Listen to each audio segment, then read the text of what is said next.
One decision changes everything. You're right. Changes everything. Let's make it practical.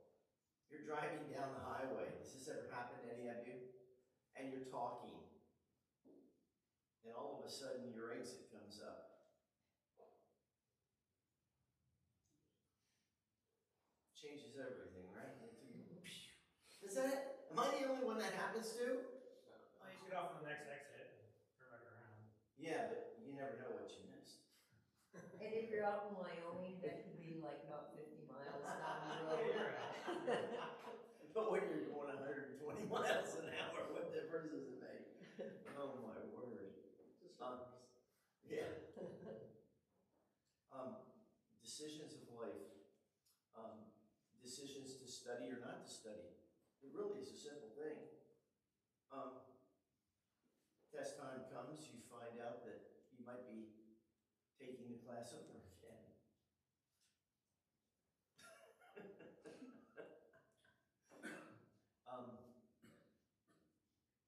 What school you go to even, Yeah, or career you pick, like you pick a career when you go to college, let's say, that's going to affect the rest of your life if you stay in that. Yeah.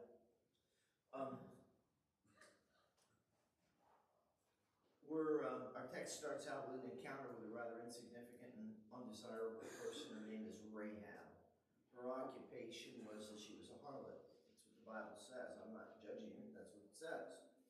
And she lodged 2 spies that were sent out from the camp of Israel. It's very interesting that that word, lodged, carries some real spicy connotations. Okay, I'll leave it there.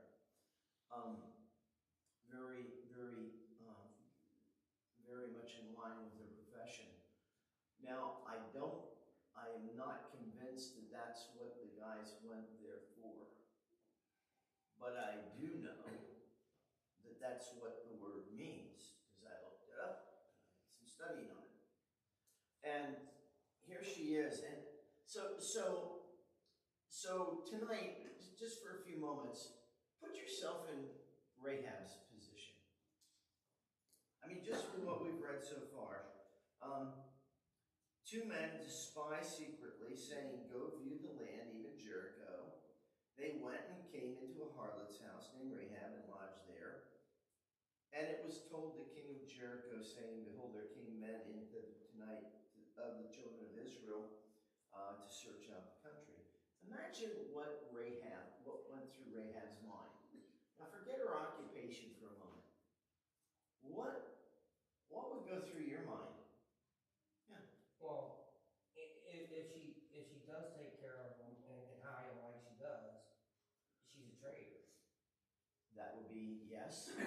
She would. It would be, yeah. That would be a traitor to the people of Jericho, to her own group. Very interesting, though.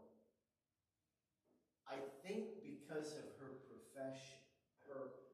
profession, she sort of lost interest in loyalty to her community. Why do I say that? Because she was like the bottom of the bottom. Yeah. And not only that, but she may have heard a lot of what was going on in the outside world by the different people that visited the city and visited her place of abode. So she might actually have known quite a bit politically, and even as far as armies and their movement in different countries and that, what was going on, maybe even more than other people in the city. So she may have been doing this to save her own hide. If I befriend these people and they capture our city, there's a chance that I might survive. Well, as we go in through the chapter, we are going to know that she was aware of Israel, and she was aware of the condition of the people there, the way the people thought. But I want to get really. I don't even know if I should pursue this in here. I don't know. I don't want to. Because of her profession, why do you think that she was willing to hide the children of Israel? She was the lowest in the community. She didn't have nothing to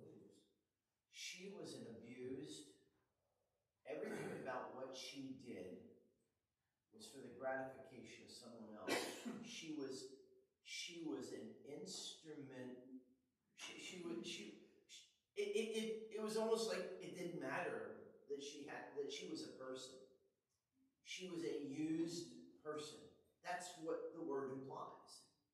And with that in mind, and I guess the only reason I'm bringing this up is because everyone thinks that little decisions have no consequences, when in fact, little decisions, there was a decision made by this woman somewhere.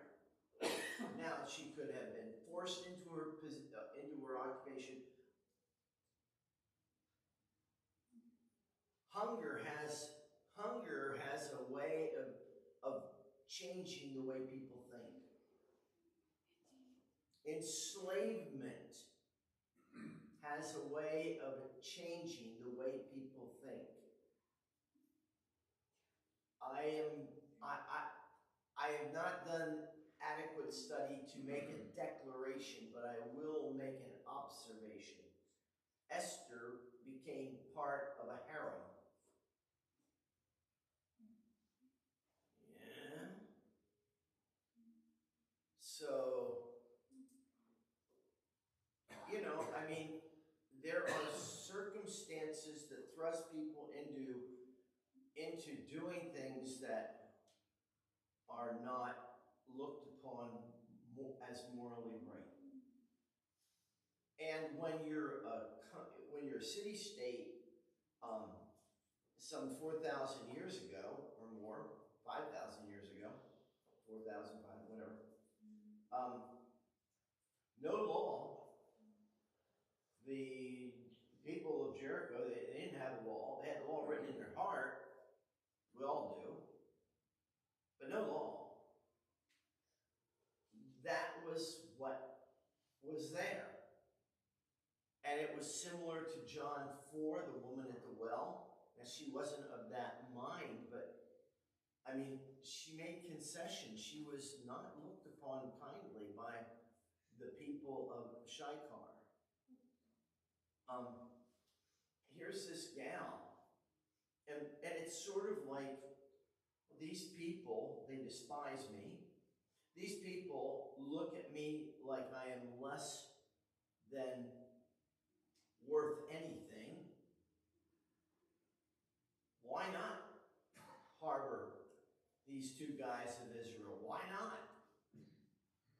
Little decisions. And this chapter is filled with little decisions that turn to big results and big consequences. There's going to be an unspoken little decision that she's going to make later on. It's going to change everything again. But it's sort of interesting. This decision started a process that she had no idea where it would lead. So the situation, the spies come into the house. Their entry is seen and reported to the king of Jericho. That's verse 2. And then the king of Jericho sends to Rahab, saying, "Bring forth the men that are come to thee, which are entered into the house, for they come to search out the country." So again, another decision. What would you do? See? What would you do? Now remember, she has all this garbage in the back of her head. She probably has a worthy disdain.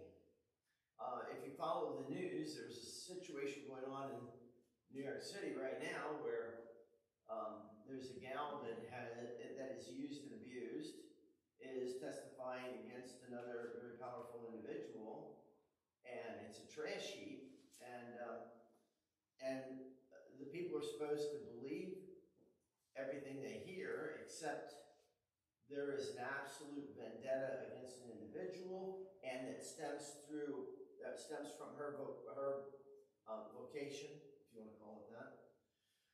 And a lot of stuff is going on, riding on that.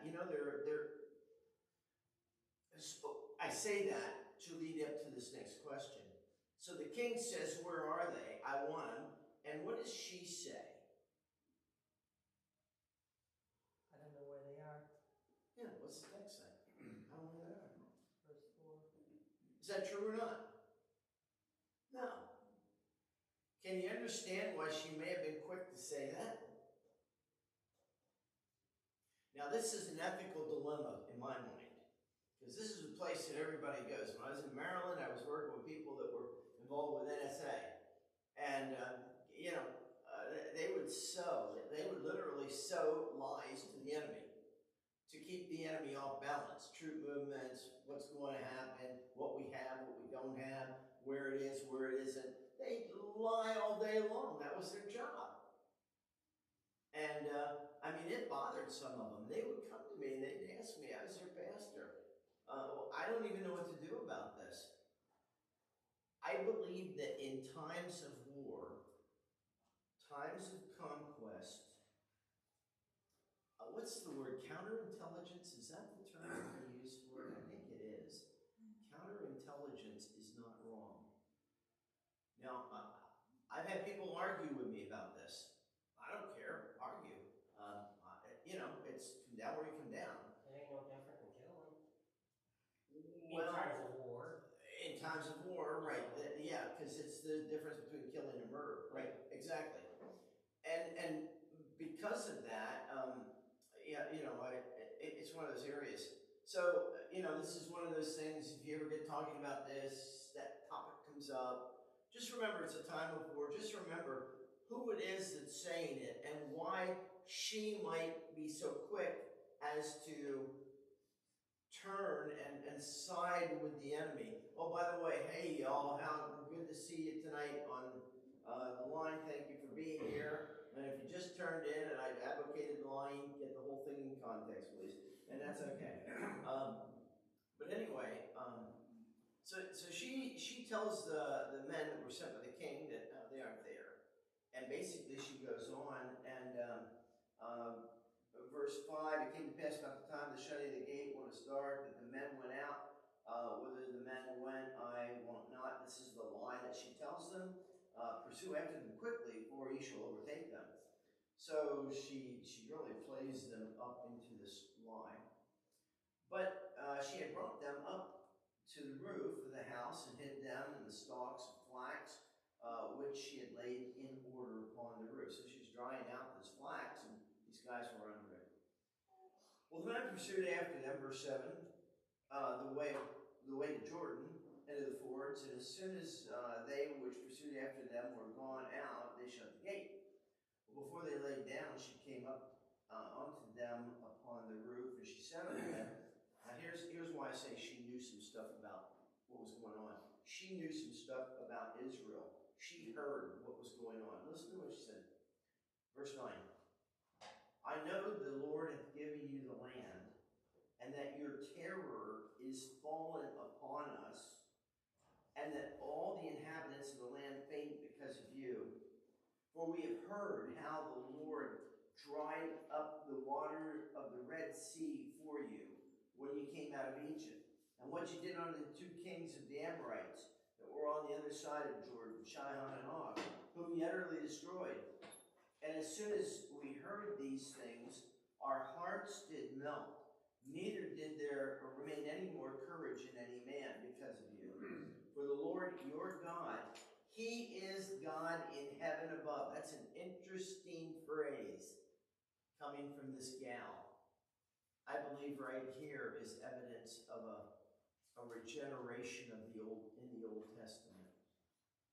And in the God of the heaven above and earth beneath. Now maybe it's not, and I might be wrong there, but there's another reason that I believe that, and we'll get to it right at the end, which I better hurry up because I didn't get much time. So, the situation, the spies come to their house, their entry is seen but reported to the king. The king sends to apprehend the spies. The response, Rahab hides the spies, verse 4 and 6. She lies to the king's men, verses 4 and 5. And then the request. She makes a request to these guys. Look, I saved your bacon. I saved your life. Now I have something to ask in return. I don't think she was out of line. As a matter of fact, what she asked, I think, was quite in line to align herself with the God of heaven, which she already has professed. She says this. Look at verses 12 and 13.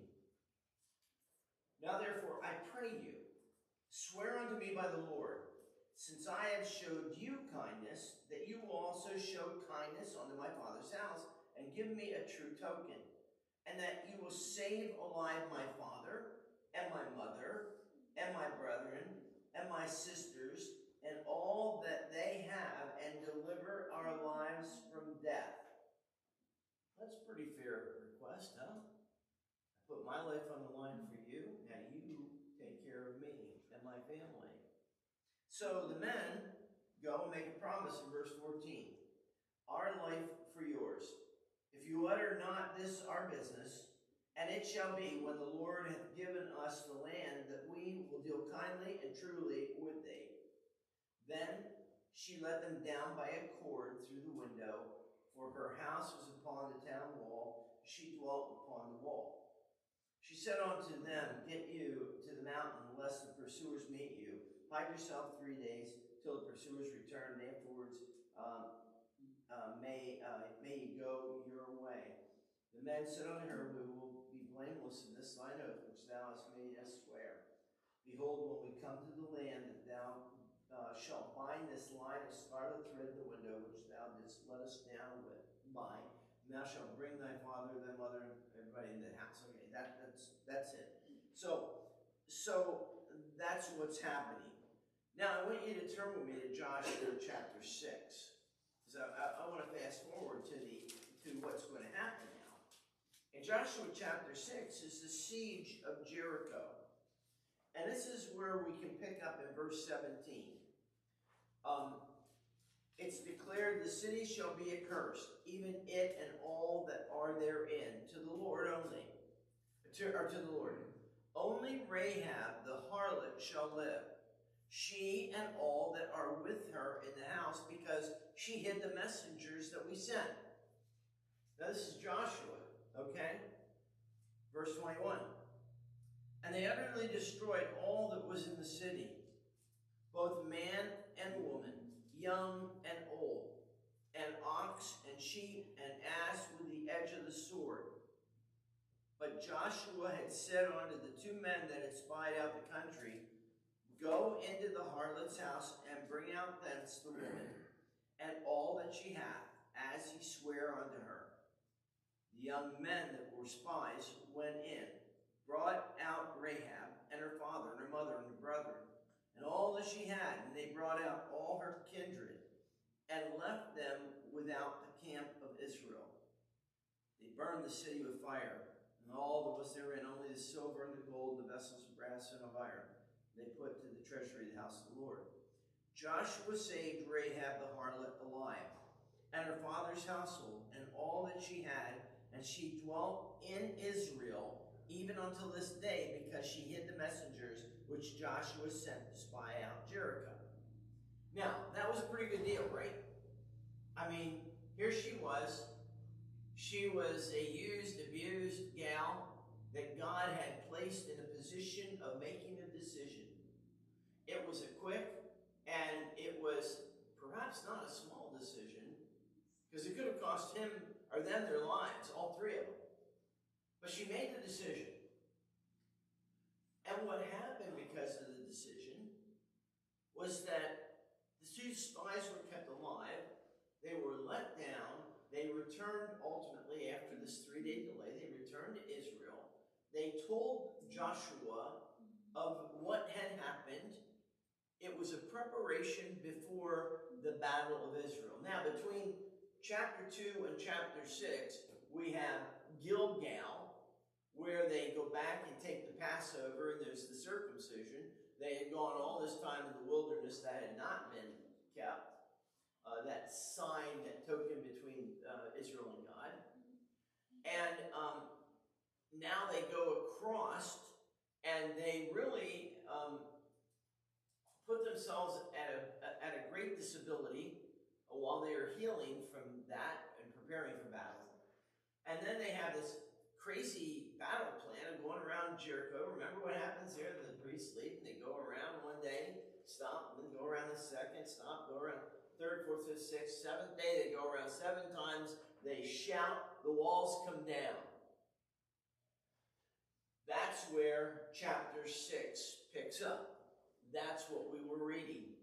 and they saved Rahab and her family alive. A decision, timely, most likely led by God, influenced by God, has great results. Let me ask you a question.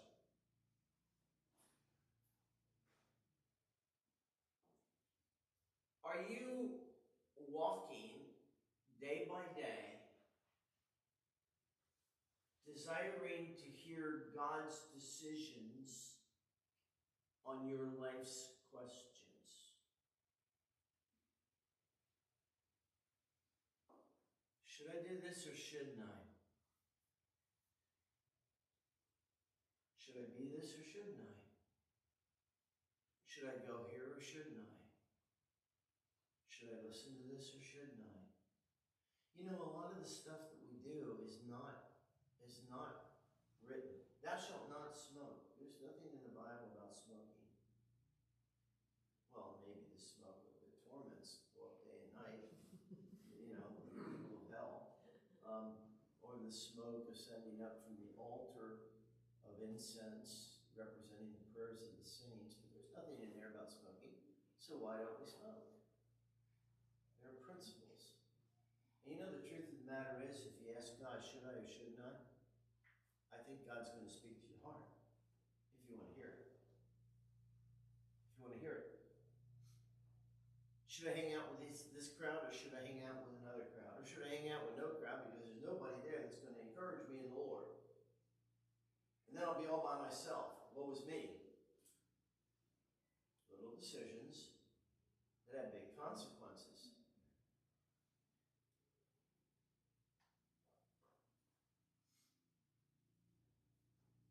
Should I behave myself in this way, or should I behave myself in that way? Should I look like this, or should I look like that?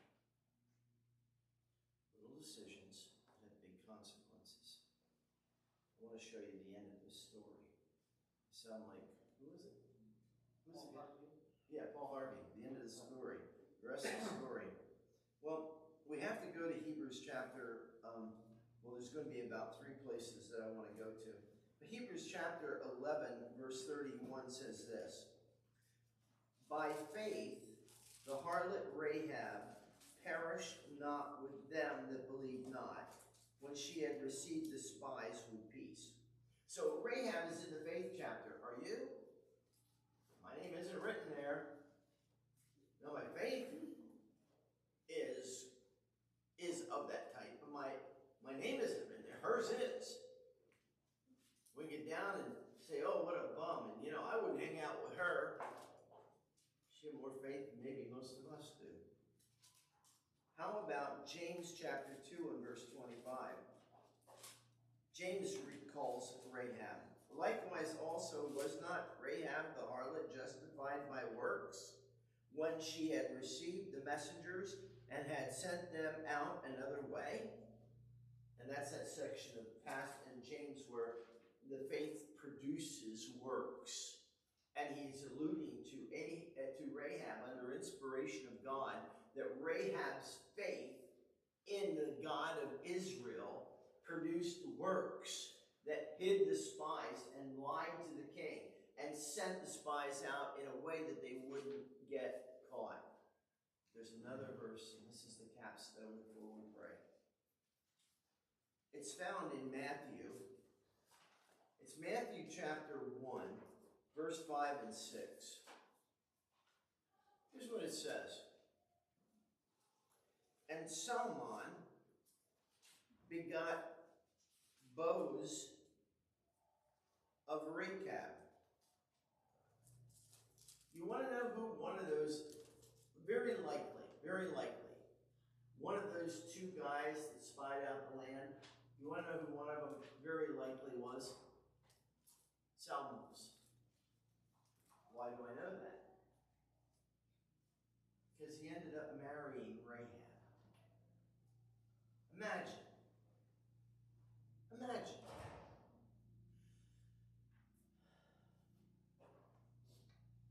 Someone of the land, a non-Jew,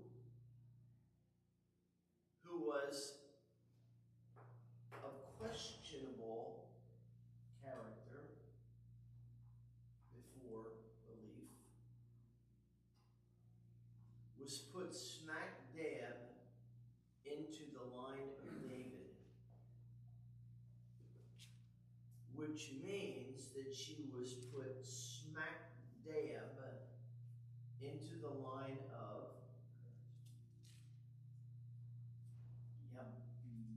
yep. It's amazing to me, yeah. I just want to add that it's funny because this was in my devotional today. And the other thing that I would like to add is when we look at this Christ genealogy, and then Solomon, of her that had been the wife of Uriah. So we look at David in his sin with Bathsheba, and Solomon, and that's all in the line. I don't know what God's trying to say and all that, but I just think it's wonderful to know that he can take a harlot, he can take a man, an adulterer, an adulteress, and they can be in the line of Christ. Yeah. And just the magnitude of that. And, Yeah, and Ruth is in there too, Moabite. Yes. So you can't forget about Ruth. Right. Going outside of the camp. Now she didn't have that reputation, but she was a widowed woman, a Moabite, who married Boaz. So, yeah. And what's interesting is that I think in this, because just in the past 2 weeks, I've had a young person say, well, my parents did this and this and this to me. I was like the experiment, and they made a lot of decisions that weren't good. So maybe that's why I'm the way I am.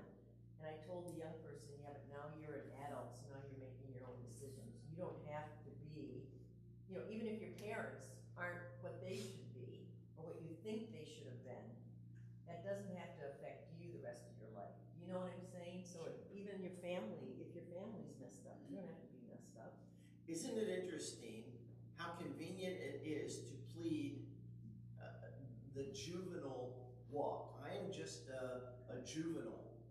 And therefore I can make these mistakes.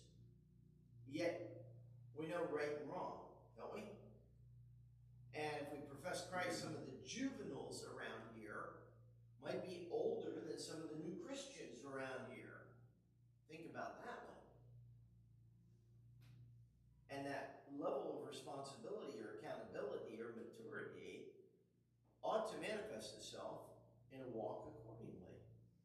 This nonsense of I'm just a kid, in my mind is it's nothing more than a bunch of nonsense. So it's, I'll get political for a moment. So we're up at, so in New York City, you have Columbia University, and you have these rascals. I'm being nice with that name. You have these people who are supposed to be the creme de la creme, the top notch, the brightest and best, saying Columbia doesn't like us. They would rather us suffer from dehydration and malnutrition than to allow aid to come into the camp city that they had erected in the quad. And I'm sitting there saying, you spoiled, stinking brat. You needed to get spanked. I hope this is going out too. You can like this and send it all over. You need to get spanked. And shame on those people. Just shame on them. Their cause is rotten, and their whole presence is rotten. Grow up. And here's I don't know how old Rahab was. I have no idea. And she said, well, she must have been old. No, in that culture, not at all. I mean, marriage was very easily done at 13, 14, 15 in that era. That's not unusual. She made some huge decisions, had some What decisions are you wrestling with God that will have huge effects one way or another? Are you wrestling with those decisions? Or are you just claiming juvenile, or are you just claiming I don't know, or just claiming some other lame excuse? Let's grow up, be in the Word, and do what's right. Because our little decisions have big consequences. Israel went into the land and took Jericho because of the consequences of Rahab housing the spies. Would you bless us, Father? We're so apt to make decisions based on feelings and emotions rather than the Word and the truth. We're apt to make them on short-term pleasures rather than long-term joy. Find us faithful, that we might be approved of you. We pray in Jesus' name, amen. That's it. Y'all, guys that are with us, thank you very much for being with us. Know you're welcome here, and I'll be there saying. Okay, we'll take your prayer requests, and then we have some time for prayer. Let's go on. Titus, turn it off. Whatever. I think Titus is asleep. Probably working with the kids. Yeah. I don't know, whatever. Okay, let's do it. Prayer request? That might be on, so if you have to. Yeah. Yeah? Kenny, is that your hand? Were you raising your hand saying, I hope I graduate? I hope I graduate.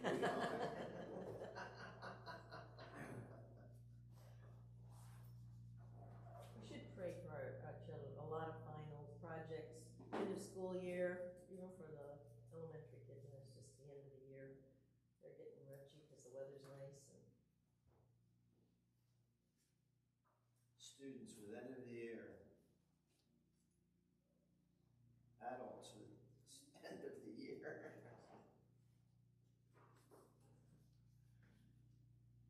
Anything else? Huh? The upcoming summer ministers. Summer. Hey, I'll tell you what.